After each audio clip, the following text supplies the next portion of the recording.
It's funny that there's video bouncing around out there of Evan McMorris Santoro, a TPM alum, actually interviewing Trump. I think it's in 2011. I watched you on Hannity the other night, and you had some pretty strong words for the Obama campaign. Trump's, trip down to Florida to speak at some county Republican party.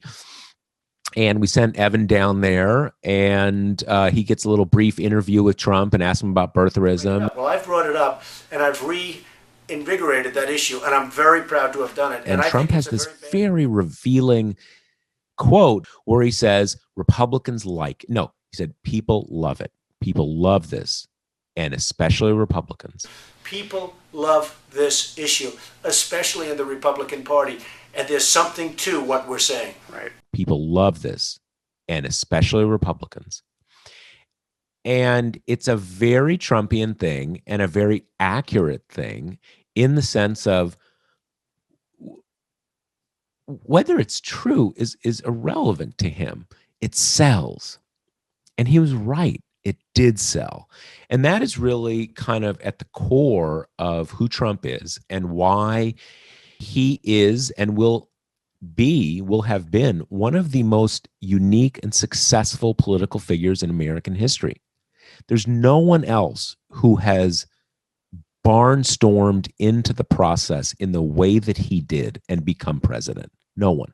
There's nothing really analogous to it. So when I remember when he first got in, I didn't think it would go anywhere for the first few days. Trump has been threatening to run for president for decades, right? I mean, he's literally, I and many other people are used to this, right? He's been doing this forever. So when he first got in, when he had that, kind of coming down the escalator thing, I didn't think it would go anywhere. But within a week or so, I thought it was real, and I was pretty confident he would win after the first few weeks. And I think the reason that we institutionally were able to see that is that we had made the focus of our coverage for years the underbelly of Republican politics. And we had gotten a lot of criticism for, you're just getting the cheap clicks by focusing on the crazies. These people who really are not, Michelle Bachmann. This is just the sort of the nonsense. This is not real politics. But I think we always had an insight that actually is the core of the Republican Party.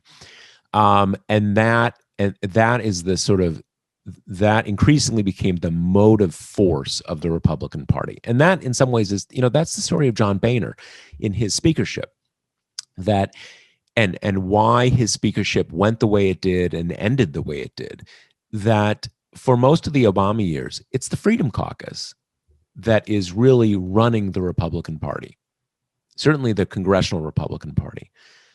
And John Boehner is speaker at their sufferance because it's convenient to them to have a sort of a presentable person as the nominal head of the GOP.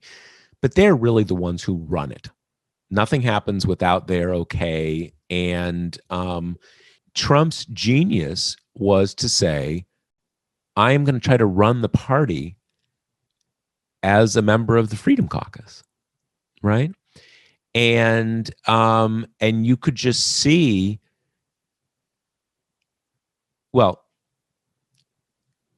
that's where the power of the Republican Party already was, and I think we saw that.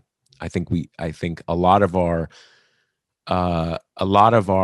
journalism over the previous decade was vindicated by Trump's success, ironically. And Trump is also a kind of a genius at media. And you could see this in the way that that campaign unfurled in the sense that, he says something. The other candidates their campaigns are putting together a press release to respond. And before they respond, he's off to the next thing because he's just tweeting it or he's calling in. I mean, we forget that, I think I remember this right. All that calling in to shows in 2016, it was all the CNN. He's on the phone with CNN constantly, before he had to go into the sort of the Fox bubble. So I